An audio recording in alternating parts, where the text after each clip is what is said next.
Olá, bem-vindo ao canal da Sociedade de Estudos Espíritas Vida, para prosseguirmos o nosso estudo sobre a terceira parte de O Livro dos Espíritos, começando então o estudo da primeira, que trata da lei de adoração. Lembrando que o Livro dos Espíritos, a primeira questão é o que é Deus. Então, colocando em primeiro plano que se pense sobre Deus, que se pare para pensar um pouquinho a respeito de Deus. O que é Deus? Qual é o papel da divindade na nossa vida?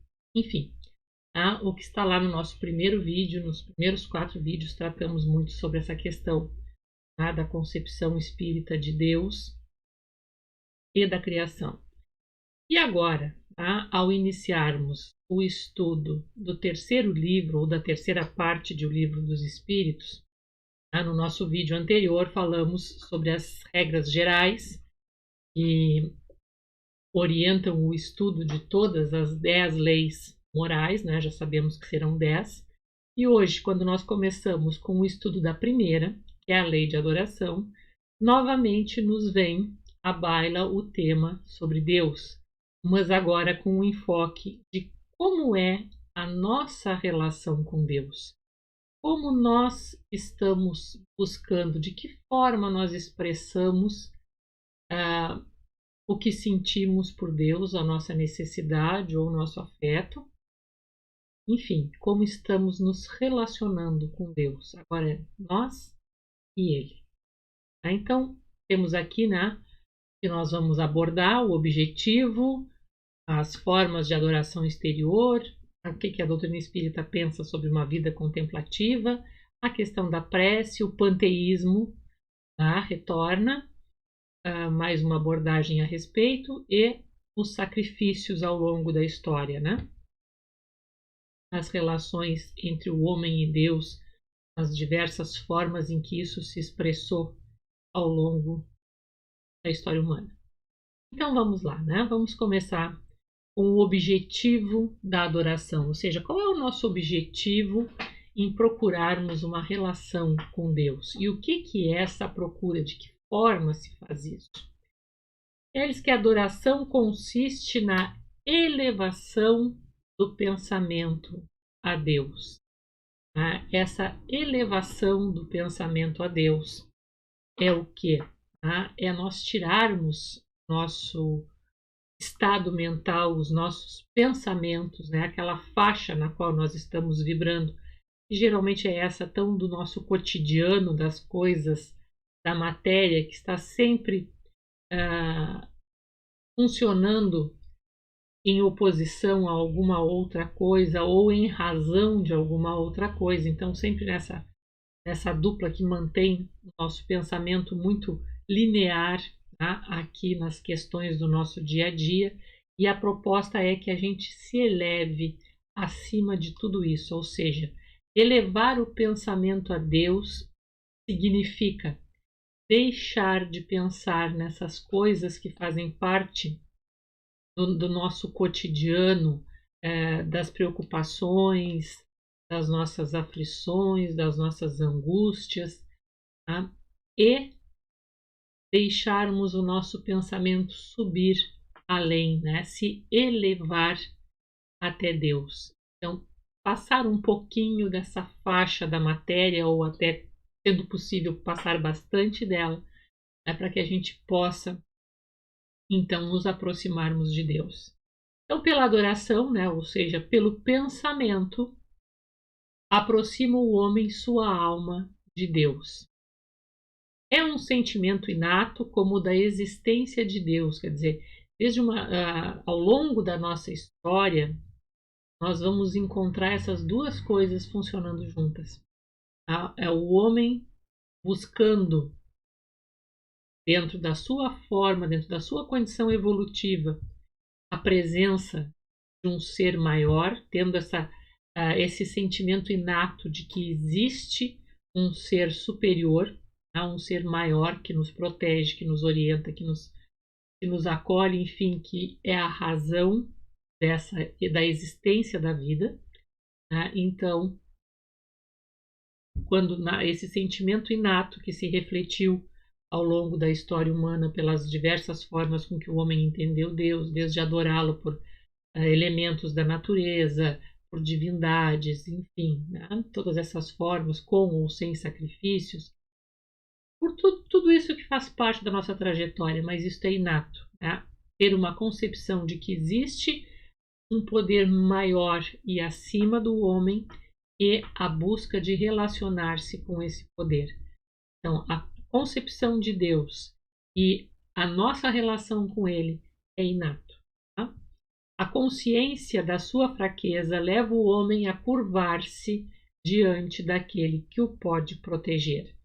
Né? Então, aqui está, né, essa consciência da nossa fragilidade diante do Criador.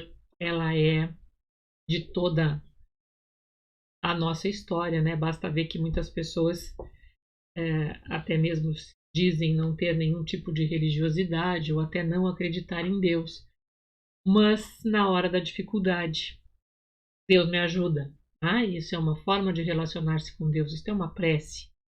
Então, fica aqui o pensamento, né, da doutrina espírita nos dizendo isso.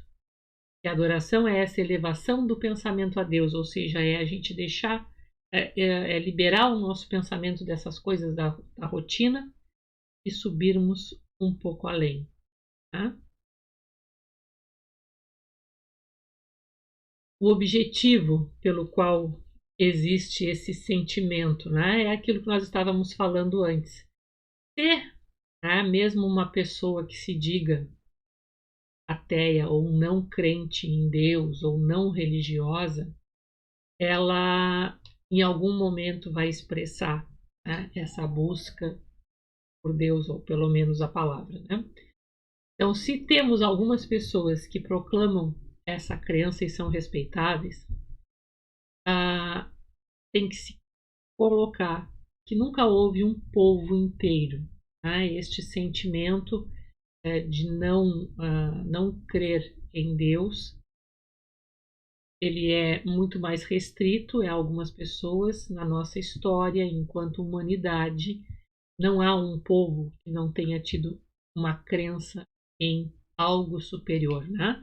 Porque todos compreendem que acima de tudo há um ente supremo, independente das formas como estes povos o nomeiam ou independente das religiões que proclamam e até mesmo da maneira como fazem os seus rituais de adoração.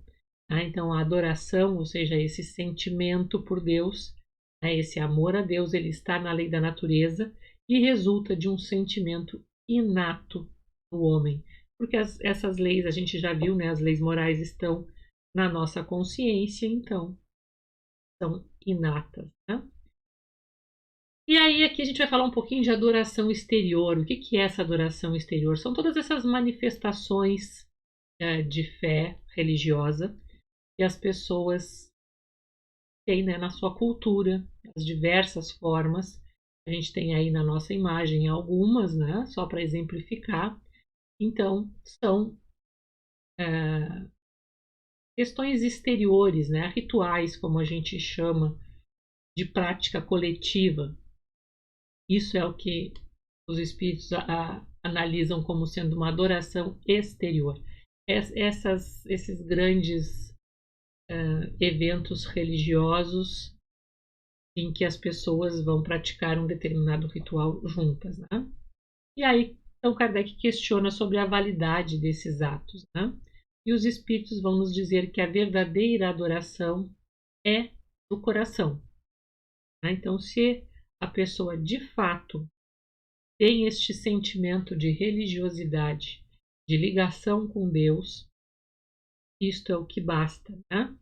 E aí, então, Kardec pergunta, já que a resposta, né, foi a verdadeira adoração é do coração, não se exclui que nestes rituais coletivos existam pessoas que estejam ali realmente de coração, né? Talvez muitas, inclusive. E aí, então, ele pergunta, bom, não está bem claro, isto tem validade ou isto não tem validade? Tá? E os espíritos, então, vão dizer que sim, tá? Eles têm validade, esses rituais exteriores têm validade, desde que o coração das pessoas que neles participem esteja junto, né? Se não consistir num vão simulacro, se não for simplesmente algo para que os outros vejam, e infelizmente até muitas vezes usado como demonstração de poder. Temos tantos fiéis reunidos, né, em tal praça, em tal local, e isso muitas vezes é apenas demonstração de poder material.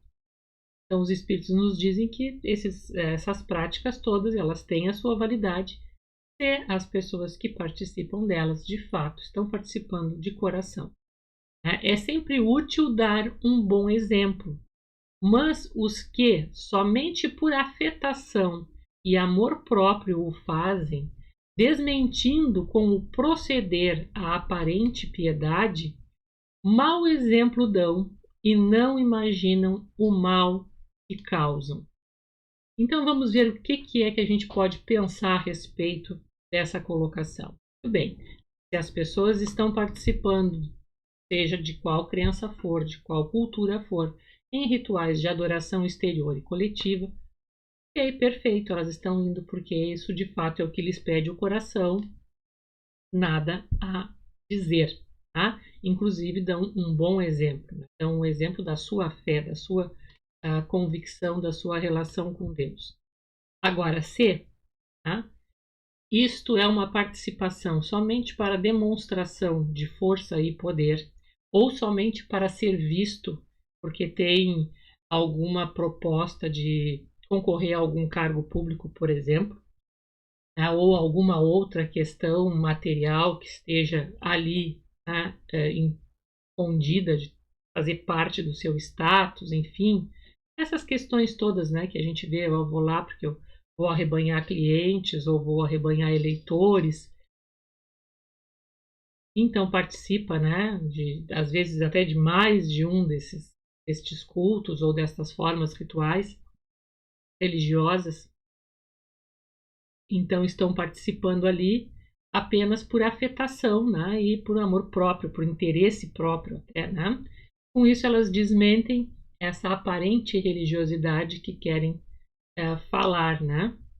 E a gente até lembra que no vídeo anterior, quando falamos sobre a questão dos falsos profetas, a lembrança de que a gente observe não só as palavras, mas as atitudes, tá? E não essas atitudes de participação em rituais, mas as atitudes do dia a dia da pessoa, né? Porque aí é que ela vai mostrar o que de fato ela tem no pensamento e no coração. Então, por que os espíritos vão nos dizer que essas pessoas que se utilizam da religiosidade ou das crenças, das religiões, a fim de buscarem algum tipo de promoção, de autopromoção, elas dão um mau exemplo e causam um mal que não imaginam? O que é isso? É por quê? Porque muitas pessoas, né, vão observar esses elementos, vão segui-los. Infelizmente, as pessoas ainda têm muito essa necessidade de terem um guru, de terem alguém a quem seguir, alguém em quem se espelhar, né, de formarem rebanho. Isso é realmente algo que nós precisamos pensar, porque temos que utilizar a nossa liberdade, a nossa própria consciência para seguir as nossas atitudes, né, e não seguir cegamente outras pessoas. Todos somos falhos. Então, qual é o mau exemplo? Quando essas pessoas que ingenuamente seguem algum desses elementos, né, que se utilizam dessas práticas e desses momentos de adoração exterior para se fazerem presentes e para se fazerem notados, e depois, né, essas pessoas decepcionam, né, aqueles que as estavam seguindo, o frequente é que essas, principalmente se for ainda se colocar na condição de um dirigente, de um líder, de alguém que esteja, né, no comando dessas associações ou dessas formas de adoração, ou desses rituais, enfim. E aí elas observam que esta pessoa não é tudo aquilo que elas estavam imaginando, a tendência delas é jogarem. Não, então, isso aí nada mais presta. Elas não estão olhando para a fé ou para a crença que tinham, elas estavam seguindo alguém que as decepcionou e aí lançam essa decepção para todo o geral. E aí descreem de tudo, se tornam muitas vezes céticas, né? Ou até negam a própria questão da relação com Deus por se decepcionarem com determinadas lideranças ou pessoas, né, que se colocam nessa condição e acabam explorando por interesse próprio a fé alheia. Então esses dão um mau proceder, esses que exploram, né, que participam desses rituais, seja o que for, de qualquer forma de crença, apenas com o propósito de se promoverem, porque o mau exemplo é que, ao decepcionar as pessoas, isso fatalmente vai acontecer, né? Porque quando isso não é verdadeiro, a pessoa vai, em algum momento, né, demonstrar isso, vai, por suas atitudes, negar aquilo que exteriormente está tentando aparentar. E essa decepção lançada não à conta daquela pessoa, mas por esse efeito ainda de rebanho que se observa no comportamento humano, muitas pessoas irão descrer de tudo em função de uma decepção com um desses elementos. Então, isso é um mau exemplo e que causa muito mal, né? Porque muitas pessoas depois passarão espíritos por muitas encarnações para recuperar esse pensamento. Então, tem Deus preferência pelos que o adoram desta ou daquela maneira, né? Apenas exemplificativamente, né?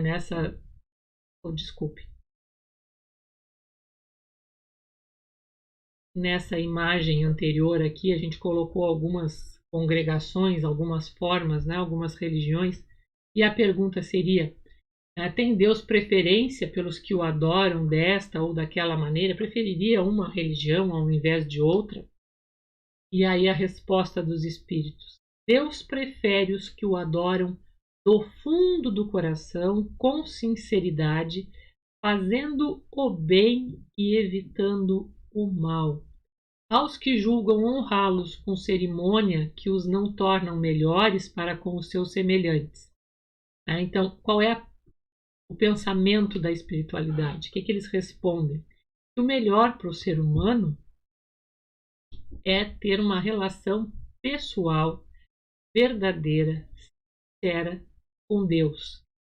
Que essa relação, seja demonstrada no seu dia a dia, fazendo o bem, independente de qualquer lugar ou crença, procurando desenvolver o bem em si e fazendo com que esse bem seja natural no seu proceder, conforme as suas forças, né?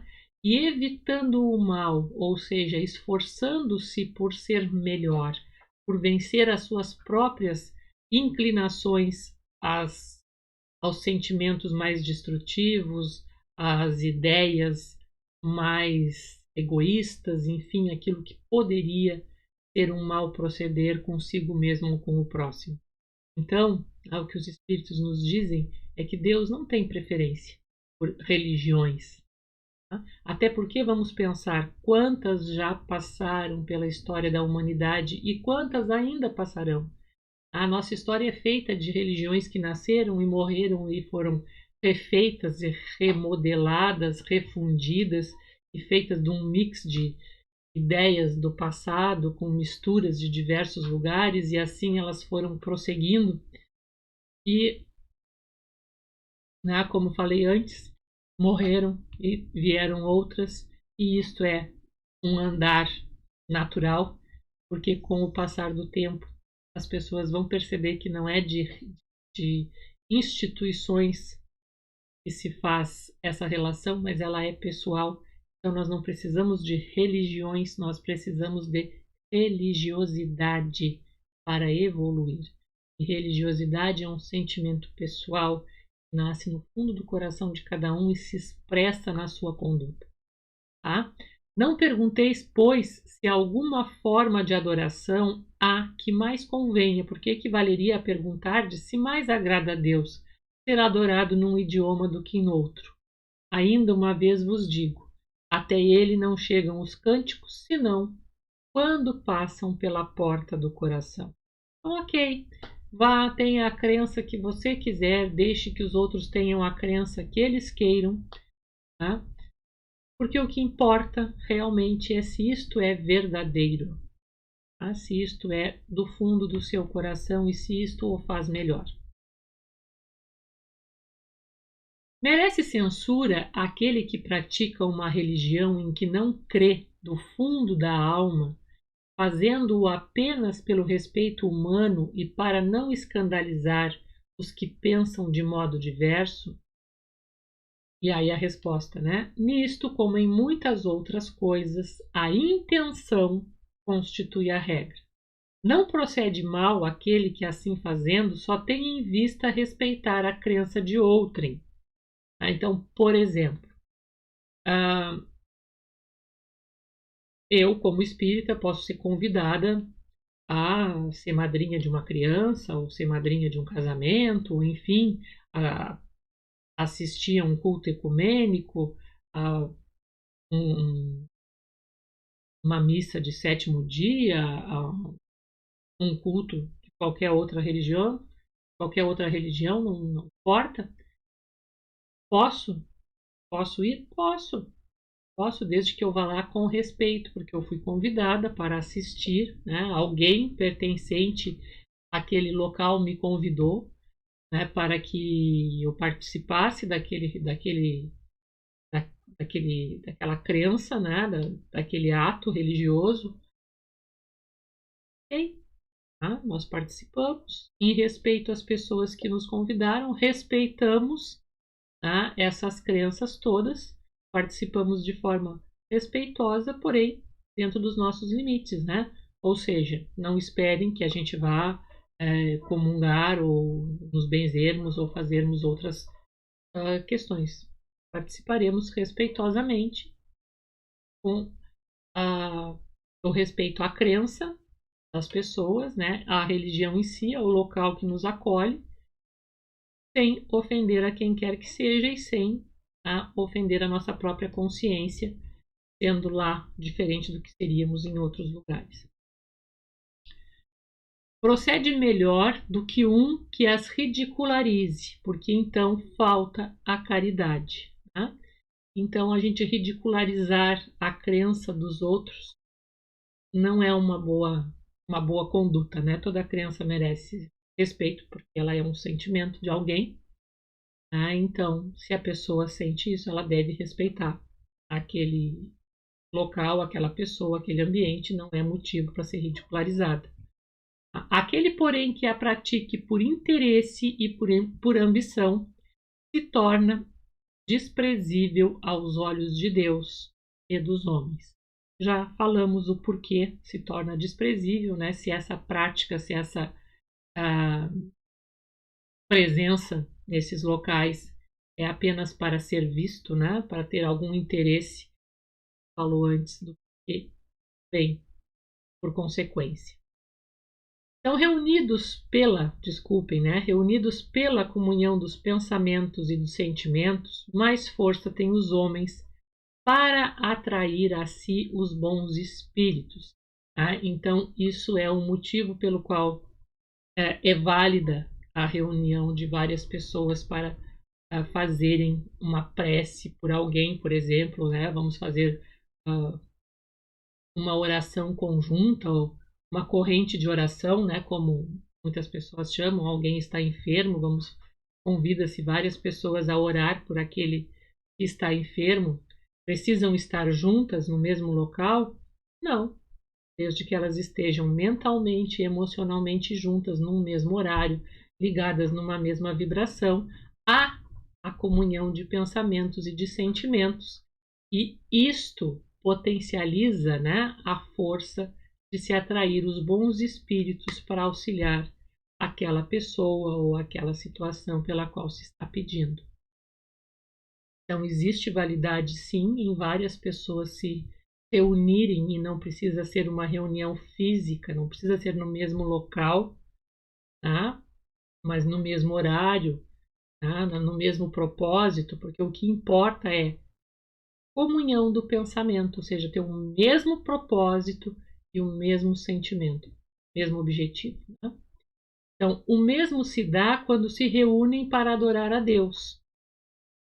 Também posso fazer isso simplesmente pelo desejo, né, de partilhar esse momento de elevação do pensamento com outras pessoas.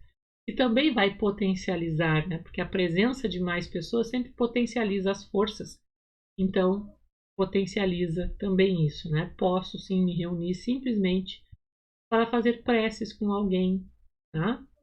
Para elevar o meu pensamento junto com outras pessoas. Não creais, todavia, que menos valiosa seja a adoração particular, pois que cada um pode adorar a Deus pensando nele.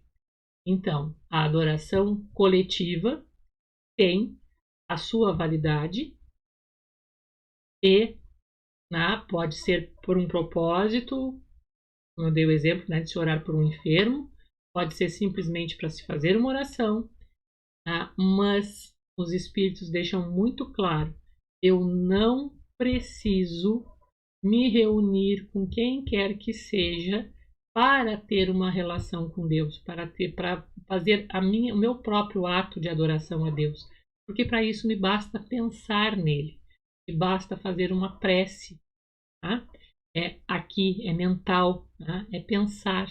Então, se eu me recolho embaixo de uma árvore, num canto qualquer da minha casa, e fico alguns momentos em silêncio, posso até estar simplesmente conversando com Deus. Quem de nós nunca conversou com Deus? Às vezes a gente não presta atenção, mas nós conversamos. Tá? Então, isto é um ato de adoração a Deus. E é isso que os espíritos nos colocam, que é o mais importante. Eu não preciso ir a um centro espírita, a uma igreja de qualquer religião que seja, para, tá, praticar alguma forma de religião. A minha religiosidade, ela é pessoal. É isso que os espíritos nos recomendam, tá? É ato pessoal. Então aí está, né? Várias crianças rezando juntas, é muito válido, sim, né? Já vimos, mas não é menos válido do que apenas uma pessoa estar em prece. Vida contemplativa. O que é isso? São aquelas diversas. Existem diversas religiões, diversas filosofias também, tá? Que pregam o isolamento, tá? Que a pessoa se afaste do mundo para viver uma vida contemplativa, apenas pensando em Deus. É frequente, o exemplo mais comum que nós temos, que está no alcance de todos aqui no Ocidente, seria as ordens carmelitas, né? E tem tanto masculina quanto feminina, homens ou mulheres que se isolam do mundo, né? Mas isso não é uma prática exclusivamente católica, tem muitas outras filosofias e religiões no Oriente que também estimulam essa vida contemplativa da pessoa se recolher para um mosteiro e ficar isolada, passar a vida neste mosteiro simplesmente em prece, em meditação, pensando em Deus. Tá? Então Kardec pergunta se perante Deus tem algum mérito os que consagram a vida, que se consagram à vida contemplativa, uma vez que nenhum mal fazem e só em Deus pensam. Não, não tem mérito, porquanto se é certo que não fazem o mal, também o é que não fazem o bem e são inúteis. Demais não fazer o bem já é um mal. E já falamos sobre isso também, né, no vídeo anterior, que trata sobre a lei natural, em que se explica por que não fazer o bem já é um mal. Então recomendo que quem não assistiu volte ali e dê uma olhadinha. porque a gente vai ver que isso vai se repetir muito. Tá? Então, os espíritos estão deixando bem claro, né? Que afastar-se da sociedade, afastar-se das outras pessoas. E geralmente esses mosteiros, eles são em montanhas, são em locais muito ermos, muito distantes, né? Alguns, com o passar do tempo, as cidades se aproximaram, mas regra geral, eles são em locais isolados mesmo. Então, qual é o mérito de viver nesse local isolado? Há alguns com regras muito restritas, de podendo falar em determinados momentos, né? De podendo ter horários fixos, tem que rezar tal hora, tem que cantar tal hora, tem que trabalhar tal hora, pode falar meia hora por dia com um outro. Enfim, regras que são extremamente rígidas, né? Então, que bem é feito nesse local? Tá? Tão distante de tudo e de todos, vamos pensar, né, nos grandes reveladores, também foi assunto do vídeo anterior, foi falado sobre Jesus. Em que momento Jesus se isolou das pessoas? Muito pelo contrário, procuravam as pessoas. Há um outro grande exemplo, Buda, né? Também foi ao encontro das pessoas para entender o sofrimento, não havia isolamento, né? De se isolar das pessoas, de se isolar do mundo, ir ao encontro, tá? Estar junto com o outro. Assim é que se pode puxar, né, alguém para evoluir. Não é se afastando para pensar em Deus e ficar totalmente em prece com o pensamento, não. Eu consigo de fato elevar o meu pensamento quando eu enfrento as situações, né, que estão no meu dia a dia, que me questionam, que me fazem ver assim, poxa, isso está me irritando, isso está me incomodando, ou eu estou sendo egoísta, então, ou eu estou sentindo inveja de uma determinada coisa, e é justamente nesse enfrentamento que nós vamos nos burilando e nos melhorando, e para isso nós precisamos estar em contato com o outro, tá? Para que a gente tenha essa possibilidade de melhora. E é também justamente nesse contato que está a minha possibilidade de fazer o bem a alguém. Tá? Então, lembrando, os espíritos são muito enfáticos. Adorar a Deus é elevar o pensamento a Ele do fundo do nosso coração com sinceridade e fazer o bem e evitar o mal em nós mesmos, né? Fazer o bem ao nosso alcance e evitar o mal em nós mesmos. E nós só conseguimos fazer isso vivendo em sociedade. Então, por isso eles dizem que este estilo de vida contemplativo é um estilo de vida que atende ao egoísmo. Né? Atende ao egoísmo, a pessoa foge da vida, e também a gente, né, pode pensar que muitas histórias são para fugir, né? Fugir de preconceitos, fugir de problemas. Então a pessoa se isola desses lugares e hoje isso já felizmente está em desuso, né? Já são poucos os locais e são poucas as pessoas que fazem essa opção em comparação com o que era feito antigamente. Tá? Então, Deus quer que o homem pense nele, mas não quer que só nele pense, pois que lhe impôs deveres a cumprir na terra. Então, aqui também é um local de atividade, né, de trabalho. O trabalho tem uma função, a gente vai estudar, né, é uma das leis da vida e tem um objetivo. Então, viver com o outro, viver em sociedade é muito necessário para a nossa evolução. Nós não conseguimos evoluir em isolamento. Então, sobre a prece, né? A prece é sempre agradável a Deus quando ditada pelo coração, pois para ele a intenção é tudo. Assim, preferível lhe é a prece do íntimo à prece lida, por muito bela que seja, se for lida mais com os lábios do que com o coração. Agrada-lhe a prece quando dita com fervor, com fé e sinceridade. Então, tá? Fazer uma prece é falar com Deus, é dizer o que se está sentindo, com as nossas palavras, com os nossos sentimentos. Pode ser em silêncio, pode ser falada em voz alta, isso vai depender, mas ela não é um exercício de exposição, de fazer um momento, olha que linda prece. Ah, não. Ela é um momento pessoal. E se você não se sente bem para fazer uma prece em voz alta, faça mentalmente em silêncio. Que, aliás, no meu ponto de vista, é a melhor forma. É cada um em silêncio, mentalmente recolher-se e conversar com Deus com as suas palavras. Seja para agradecer, seja para louvar, seja para pedir alguma coisa. Mas isso seja feito com a sua fé, com a confiança, né, e com sinceridade. Não precisa belas palavras, eu não preciso decorar preces. Existem muitas, tá? São úteis? São.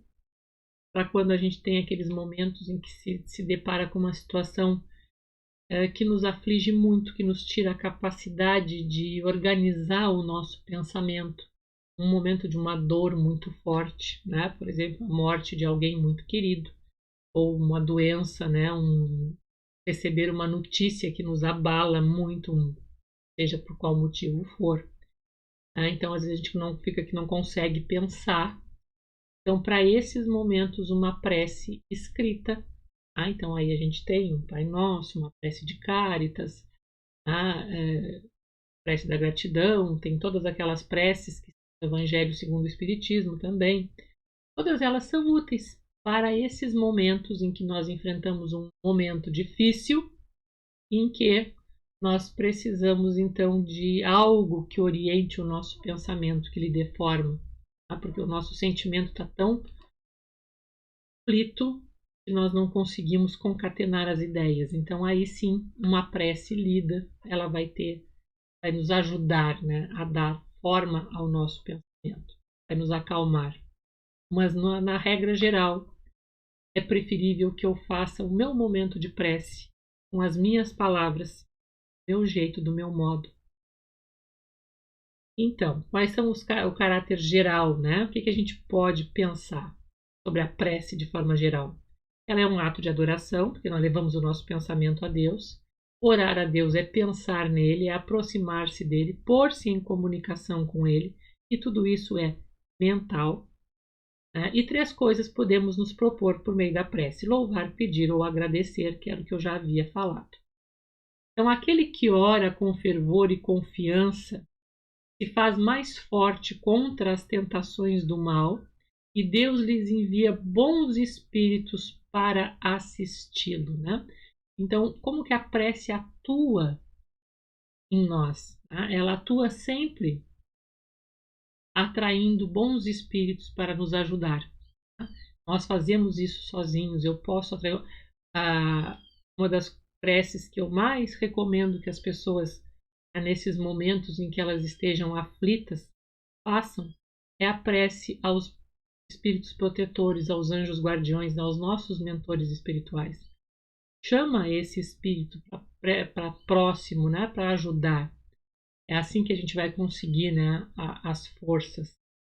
Então, o essencial não é orar muito, quer dizer, eu não preciso ficar 1 hora inteira fazendo uma prece.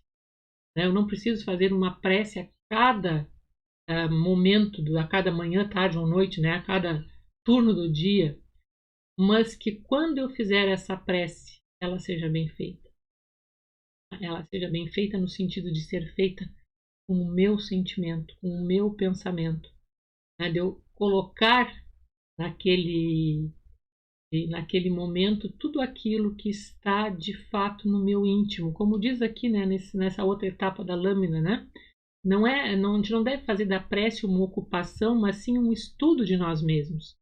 Então, aquele momento em que eu vou me recolher e eu vou pensar sobre o que eu estou sentindo, o que eu estou precisando. Eu posso estar sentindo um momento muito bom e eu ter um sentimento de gratidão. Então, eu identificar esse sentimento, identificar por que eu tenho esse sentimento e agradecer a Deus por aquele momento. Ou então eu estou num momento de dificuldade, de tristeza, por quê? Então, estudar a si mesmo. Essa é uma dos grandes propósitos, a gente pedir a presença do nosso mentor espiritual e nas nossas preces buscarmos a nossa consciência e pensar sobre o que está se passando dentro de nós, tá? E expor isso a Deus. Ele precisaria que a gente expusesse isso a Ele? Talvez não, mas é um recurso de humildade, né? É um momento de autoconhecimento também e faz bem para nós mesmos. Talvez Deus saiba, com certeza, né? Muito mais do que nós, mas nós precisamos usar esse momento também para ampliar nossa consciência e expor em pensamento, em palavras, aquilo que a gente está pensando ou sentindo é um caminho. E isso é uma prece.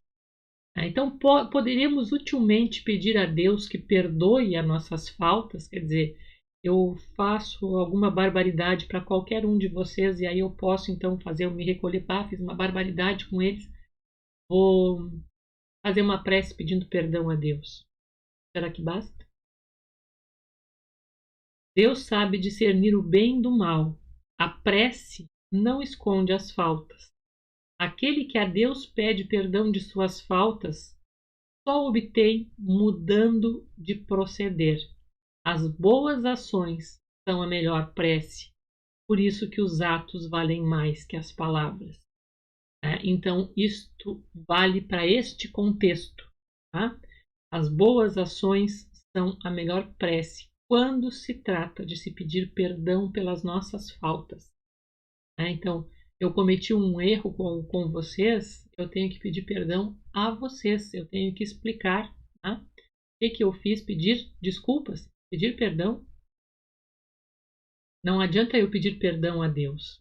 E mais do que só pedir, eu tenho que procurar que as minhas ações, se não diretamente com relação a vocês, porque de repente poderiam dizer, não quero mais saber, nem quero saber de estudar o livro dos Espíritos, deixa para lá.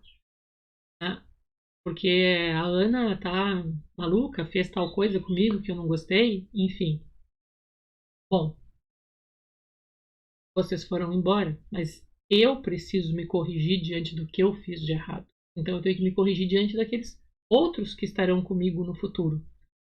Eu preciso corrigir o ato, aquilo, o meu sentimento, o meu pensamento que me levou a agir de maneira errada com vocês. Então é isso que quer dizer, né? As boas ações são a melhor prece. Por isso que os atos valem mais que as palavras, porque aí eu estou realmente mostrando que eu tomei consciência de que agi errado, que eu me arrependi e que eu estou mudando o meu proceder, porque olhei para dentro e vi que estava errado. Aí, então estou mudando. Só pedir perdão a Deus não resolve.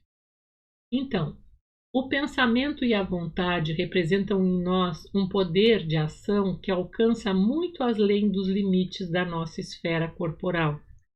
A prece que façamos por outrem é um ato dessa vontade.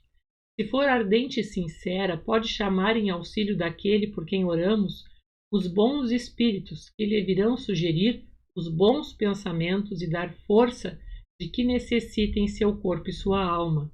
Mas, ainda aqui, a prece do coração é tudo, a dos lábios nada vale. Então, como é o mecanismo que funciona, né? Quando eu faço uma prece por alguém, digamos, o exemplo, agora temos tantas pessoas enfermas nos hospitais, né, com a função da pandemia do Covid-19. Quando nós fazemos preces por esses locais, fazemos preces pelos hospitais, nós estamos pedindo que os bons espíritos estejam ao lado, estejam naqueles ambientes, estejam ao lado daqueles doentes, né? E que os auxiliem. Então, é assim que funciona o mecanismo da prece, né? Alguém vai fazer essa ligação, um bom espírito vai fazer essa ligação de auxiliar aquela pessoa pela qual nós estamos pedindo. E, de novo, a lembrança que vocês viram que os espíritos batem muito, que o que importa é o que está no nosso coração, não apenas nas palavras.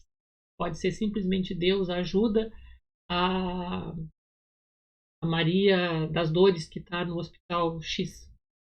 Chega, isso é uma prece. Eu disse isso com o meu coração, com convicção, com confiança. Isto é uma prece e basta. Podem as preces que por nós mesmos fizermos mudar a natureza das nossas provas e desviar-lhes o curso? Então vejam, né? O mecanismo de quando nós estamos orando por alguém é aquele que nós falamos antes. E agora? Já vimos também que o mecanismo, se eu peço perdão pelas faltas, o que vale é a minha mudança de atitude. Então, agora, a pergunta é, e eu posso pedir que se afaste algum momento difícil da minha vida? As vossas provas estão nas mãos de Deus, e algumas há que têm de ser suportadas até o fim. Mas sempre Deus leva em conta a resignação. Também já falamos bastante sobre isso, né? É quando eu enfrento uma prova, eu aceitar aquela prova, fazer todo o possível, meu possível, dentro das minhas forças, para vencê-la e, não sendo possível, aceitar, né, que ela siga da forma como está. Então, a prece traz para junto de vós os bons espíritos, e dando-vos estes a força de suportá-la corajosamente, menos rudes elas vos parecem. Não é possível que Deus mude a ordem da natureza. Muitas vezes também, as mais das vezes, mesmo, ele vos sugere a ideia que vos fará sair da dificuldade pelo vosso próprio esforço. Então, o mecanismo é idêntico ao anterior.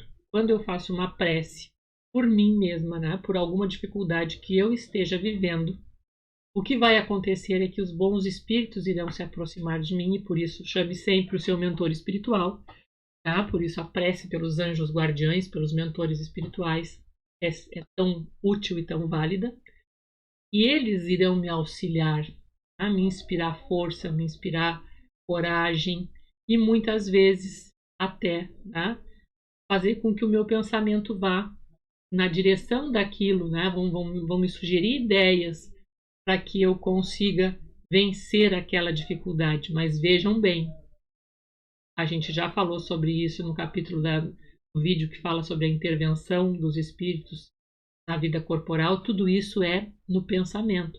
Eles irão sugerir ideias, eles irão fazer com que a gente tenha uma inspiração, mas eles não vão mudar os fatos materiais. Isto compete a nós. É pelo nosso esforço. Não vai acontecer nenhum passe de mágica, não vai acontecer nada milagroso que modifique o cenário material à nossa volta. Eles irão nos ajudar a mudar o nosso entendimento emocional, o nosso estado mental, e assim nos tornar menos rude essa prova. Porque quando a gente está mentalmente bem, emocionalmente fortalecidos, as coisas não são tão difíceis. Nós temos força interior, nós temos equilíbrio para suportar. E justamente esse equilíbrio muitas vezes nos faz assim, não, mas tem uma saída. E aí a gente tem que trabalhar naquele sentido. Então, o nosso esforço, o nosso trabalho é que irá mudar o externo, Não vai acontecer um passe de mágica. Será útil que oremos pelos mortos e pelos espíritos sofredores, e neste caso, como lhes podem as nossas preces proporcionar alívio e abreviar os sofrimentos? Têm elas o poder de abrandar a justiça de Deus? A prece não pode ter por efeito mudar os desígnios de Deus, mas a alma por quem se ora experimenta alívio, porque recebe assim um testemunho do interesse que inspira aquele que por ela pede, e também porque o desgraçado sente sempre um refrigério quando encontra almas caridosas que se compadecem de suas dores. Então, quando nós fazemos uma prece pelos desencarnados, que é como nós chamamos, é como se nós estivéssemos fazendo uma ligação no telefone, ou mandando uma mensagem para alguém que esteja longe. É um gesto de carinho, é um gesto de lembrança. Isso vai levar essa alegria para quem se encontra no outro lado, de que ele não é esquecido, desde que isso seja sempre um momento da gente lembrar. Vale dizer, quando nós fazemos uma prece pelos nossos amores que já partiram, que já estão no mundo espiritual, vale sempre a gente dizer, vamos lembrar os bons momentos, agradecer o tempo que estivemos juntos, e não levar os nossos dramas, as nossas tristezas, a nossa irresignação, e isso não vai ajudar a ninguém. Então, quando a gente faz uma prece por algum familiar que já esteja desencarnado, isso é muito válido, isso é muito bem recebido, é muito útil, desde que seja feita, né? Olha, desejo que tu estejas bem, que os bons espíritos te ajudem, que tu vivas em paz, né? Segue o teu caminho, nós aqui estamos bem, gratidão por tudo que tivemos juntos, perdão se teve alguma falta. Pronto, basta. Tá? E se a gente sabe que é algum espírito que esteja em sofrimento, porque percebemos que aquela pessoa está perdida, né? Enfim, temos algum sonho ruim ou sentimos a presença dela e isso não é uma coisa agradável, então vamos pedir a Deus, pedir aos bons espíritos que possam auxiliá-la, que ela possa encontrar um caminho de paz e de luz espiritual, né? Na companhia, né, de outras almas, porque a prece sempre vai colocar junto daquele por quem se ora, encarnado ou desencarnado, a presença de um bom espírito. Então que ele perceba e que ele acompanhe este espírito, né? Que com certeza irá guiá-lo para um mundo melhor. Então, por outro lado, mediante a prece, aquele que ora concita o desgraçado ao arrependimento e ao desejo de fazer o que é necessário para ser feliz. Nesse sentido é que se lhe pode abreviar a pena.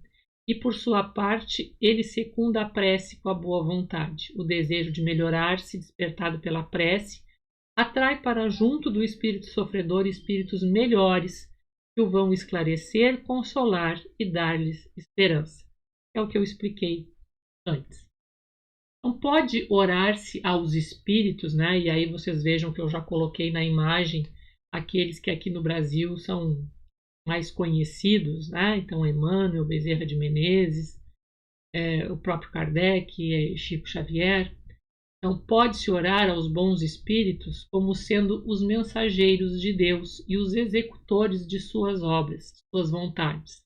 O poder deles, porém, está em relação com a superioridade que tenham alcançado e dimana sempre do Senhor de todas as coisas, sem cuja permissão nada se faz. Eis porque as preces que se lhe dirigem só são eficazes se bem aceitas por Deus. Então, é possível orar, fazer uma prece a Bezerra de Menezes, fazer uma prece ao Emmanuel? É possível. Mas você faz melhor se você fizer uma prece a Deus, ao seu anjo da guarda. Porque com certeza, seja qual for o seu pedido, ele somente será aceito se houver uma permissão superior, se houver uma permissão de Deus. Tá? Então, você faz melhor se pedir direto. Tá? Quem vai a santo vai a Deus. Então vá a Deus, peça a Deus. E se for possível o que você está pedindo, com certeza um bom espírito, independente do nome, irá atendê-lo. Tá? Quando a gente faz uma prece para Bezerra de Menezes, não creia que vai ser sempre ele que vai atender, porque senão ele não teria como. Tá? Os espíritos superiores, eles têm essa capacidade e muitas vezes formam grupos, né? Então nem sempre será ele pessoalmente a atender aquela prece. Se ela for permitida por Deus, será um outro espírito do mesmo nível, tá? Com as mesmas condições, que irá atender. Então, quando você fizer uma prece, vá a Deus, tá? Acima de tudo.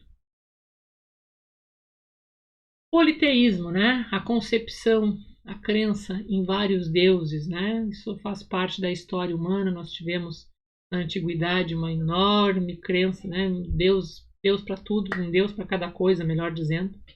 Mas sempre havia uma ideia de um Deus superior. Então, por exemplo, né? O Olimpo tinha uma grande coleção de deuses na Grécia Antiga, mas Zeus era o Todo-Poderoso. E assim a gente vai ver em outras crenças também, né? Que tem vários deuses, mas tem sempre um que é o maior. Então, a concepção de um Deus único não poderia existir no homem senão como resultado do desenvolvimento de suas ideias. Então, fez parte da evolução, como eu falei no início desse vídeo, que a humanidade tivesse passado por todas essas a grande variedade, nessa crença, essa ideia de um Deus do trovão, Deus das águas, Deus dos ventos, né? Faz parte, a gente já falou sobre isso também quando falamos da intervenção dos espíritos na natureza. Então, é uma questão do desenvolvimento, conforme a nossa mente vai avançando, nosso espírito vai evoluindo, nós vamos podendo acompanhar e compreender. Na verdade, para que o universo, para que a vida seja esse cosmos organizado, que é só há uma vontade, só há um ser soberano, não existe divisão, porque se houvesse divisão, haveria o caos e não a ordem, né? Então, tudo o que não compreendia devia ser obra de uma potência sobrenatural. No passado, né, fazia parte dessa concepção. Daí a crer em tantas potências distintas quanto os efeitos que observava. Não havia mais que um passo. Esse era o pensamento, né, do politeísmo. Então, chamando Deus a tudo o que era sobre-humano, os homens tinham por deuses os espíritos. Daí veio que quando um homem, pelas suas ações, pelo seu gênio ou por seu poder oculto, que o vulgo não lograva compreender, se distinguia dos demais, faziam dele um deus e por sua morte lhe rendiam culto. Também outra questão, né, que vai ter a ver com essa questão da maturidade da evolução humana na compreensão de Deus, tem a ver com a forma como nós manifestamos essa nossa relação, essa nossa confiança, os nossos pedidos. Ainda hoje são poucas as pessoas que conseguem entender e compreender essa proposta mais espiritual, de uma relação com Deus totalmente mental, sem que eu precise de nada. Tá? Não tenho, a doutrina espírita não usa ritual de forma alguma, não temos nenhum ritual, não temos nenhum objeto sagrado, nenhum objeto santo. Não.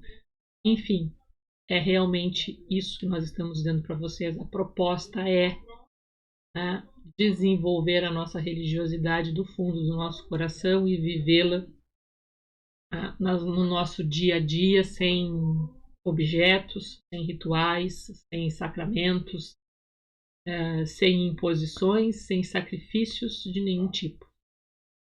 No entanto, tudo isso que a gente citou fez parte, né, da cultura humana e ainda faz parte da cultura de muitas pessoas que pertencem a essas religiões que ainda utilizam disso. Enquanto também não é a doutrina espírita a única que propõe essa questão totalmente espiritual, existem várias outras que também fazem essa busca de libertação de rituais, de sacrifícios e de toda essa parte de exteriorização da fé. Tá? No entanto, os sacrifícios fizeram parte e ainda fazem de muitas crenças, né? E esses sacrifícios podem ser frutos mesmo, né? Comida, flores, animais e seres humanos. Isso vem desde a antiguidade, essa prática, e ainda hoje de vez em quando se depara com notícias de seitas e a prática do sacrifício humano. Então isso remonta, né, a pergunta, remonta à mais alta antiguidade o uso dos sacrifícios humanos. Como se explica que o homem tenha sido levado a crer que tais coisas pudessem agradar a Deus? Principalmente porque não compreendia Deus como sendo a fonte da bondade. Era aquela compreensão de um Deus irado, de um Deus revoltado, de um Deus a cuja ira se precisava apaziguar e por isso se faziam esses sacrifícios para que ele se acalmasse. Tá? Então, nos povos primitivos, a matéria sobrepuja o espírito, eles se entregam aos instintos do animal selvagem. Então era justamente isso, né? A matéria. Então Deus está irado, eu vou dar um presente para ele, eu vou sacrificar alguém para que ele se acalme ou para que ele nos dê alguma coisa, nos dê a chuva, nos dê a colheita. Eram os principais motivos, nos dê a fecundidade, saúde, né? Eram os principais motivos pelos quais os povos antigos faziam sacrifícios. A doutrina espírita nos coloca Deus como a inteligência suprema, né? E tendo a bondade e o amor, né, nos exponentes máximos que se pode pensar. Então, não tem esse Deus irado, né? Esse Deus que pune, que castiga. Então, dar-se-á algumas vezes possam ter sido agradáveis a Deus os sacrifícios humanos praticados com piedosa intenção? Não, nunca. Deus, porém, julga pela intenção. Sendo ignorantes os homens, natural era que supusessem praticar ato louvável, imolando seus semelhantes. Nesses casos, Deus atentava unicamente na ideia que presidia ao ato, e não neste.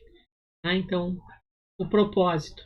Mais ou menos como quando, pelo menos quando eu era criança, fazia isso, acho que ainda fazem, quando chegava Dia das Mães, Dia dos Pais, aniversário de pai, de mãe, a gente comprava um presente para dar um presente para o nosso pai, para nossa mãe. Só que isso era feito com o dinheiro deles, né? E geralmente algo escamoteado, assim, né? Então a mãe comprava o presente que o pai estava precisando, o pai comprava o presente que a mãe estava precisando, e nós é que dávamos, né? Mas o que acontecia ali? Há um ato de educação nisso, né? Uma demonstração de carinho, de afeto, né? de lembrar. Só que na verdade nós estamos dando o que era dele mesmo, né? Então quando eu comprava um presente para o meu pai, eu pegava o dinheiro dele e comprava um presente para ele. Eu não estava fazendo nada mais do que dar o que era dele. Mas o ato em si era, né, que eu tinha um desejo de fazer isso. Então a mesma coisa fazem ainda muitas pessoas que têm infelizmente essa prática. Porque o que eu faço quando eu sacrifico um animal para Deus ou para algum Deus? O animal foi criado por Deus, assim como eu. Da mesma maneira as flores, da mesma maneira os alimentos. Tudo é criação divina, né? A natureza. Então, quando eu pego algo da natureza que foi criado por ele e sacrifico para ele mesmo, algo que fica meio, tá? Como eu fazia quando era criança, que pegava o dinheiro do meu pai para dar presente para ele mesmo. Falta a gente amadurecer, né? As guerras santas, aí é que é pior ainda, né? Porque ainda muitas situações a gente vê assim, de povos guerrearem, tá? Usarem o nome de Deus, brigam por crenças, levam, tá? E símbolos religiosos à frente, mas a gente sabe que no fundo também existe um interesse por dinheiro. Tá? E todas elas tiveram um fundo de poder, mas de qualquer maneira também a gente encontra. E aí o que acontece? Enquanto que aqueles grandes líderes guerreiam por dinheiro, muitos são levados ao fanatismo, tá? E brigam e matam em nome do seu Deus. Matam a outra pessoa, que também é criação de Deus, porque ela não tem o mesmo Deus, não adora o mesmo Deus que ele. Deus é um só. Não importa o nome pelo qual nós o chamemos. Né? O Deus muçulmano, o Deus católico, o Deus judaico, os deuses do Oriente são é o mesmo. O poder criador é um só. Né? A questão é cultural, é de maturidade, de evolução da sociedade humana, a compreensão, né, de que essas diversas formas de manifestação são simplesmente reflexo da evolução, da forma como cada um compreende e tem condições de demonstrar o seu amor a Deus. No entanto, essas guerras, elas foram tristes, né, porque elas impulsionaram o fanatismo e ainda acontece, né, embora a gente saiba que por detrás tem pelos líderes funções de dinheiro, mas impulsionam esse fanatismo nas coletividades e geram essa guerra, né? O meu Deus, né? O outro, eu sou o bom, o outro é o ruim. Isso gera separatividade, tá? As pessoas gera desrespeito, gera autoritarismo, enfim, todos esses filhos ruins têm por mãe o fanatismo. Tá? Então as guerras santas, né, aconteceram já ao longo da nossa história, ainda acontecem. Às vezes acontecem entre povos, às vezes acontecem entre famílias, entre pessoas. Cada vez que duas pessoas discutem no mau sentido da palavra, né, batem boca, vamos dizer assim, no popular, por questões de crença religiosa, isso é uma guerra santa. Era algo que não deveria acontecer.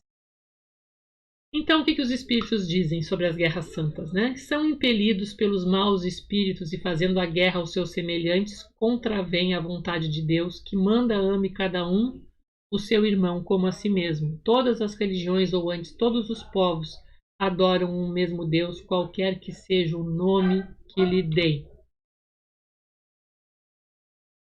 Sacrifícios. A oferenda feita a Deus de frutos da terra tinha a seus olhos mais mérito que o sacrifício dos animais? Já vos respondi, declarando que Deus julga segundo a intenção e que para ele pouca importância tinha o fato. Mais agradável, evidentemente, era a Deus que lhe oferecessem frutos da terra em vez do sangue das vítimas. Como temos dito e sempre repetiremos, a prece proferida pelo fundo da alma é 100 vezes mais agradável a Deus do que todas as oferendas que lhes possais fazer. A intenção é tudo, o fato nada vale. E vejam como essas coisas são semelhantes. Tá? Então, a gente já comentou sobre isso também, né? Deus abençoa sempre os que fazem o bem. O melhor meio de honrá-lo consiste em minorar o sofrimento dos pobres e dos aflitos. Não quero dizer com isso que ele desaprove as cerimônias que praticais para lhes dirigirdes as vossas preces. Muito dinheiro, porém, aí se gasta, que poderia ser empregado mais utilmente do que o é. Deus ama a simplicidade em tudo. O homem que se atém às exterioridades e não ao coração é um espírito de vistas acanhadas. Dizei em consciência se Deus deve atender mais à forma que ao fundo? Então, atitude, né? Práticas, como a gente está colocando ali um exemplo tão simples. Ajudar alguém com uma deficiência a descer uma escada. Então, só para a gente recapitular, né, algumas coisas que eu gostaria que ficassem desse vídeo. Tá? Que a gente lembre que a adoração consiste na elevação do pensamento a Deus, que não necessita de formas rituais, nem lugares, horários ou dias específicos. Que a prece precisa passar pela porta do coração, essa é a única condição, né, e que ela deve ser dirigida sempre, preferencialmente a Deus. Quanto à hora, quando se ora por um doente, né, por um espírito desencarnado, mobilizamos para junto deles bons espíritos que os auxiliam.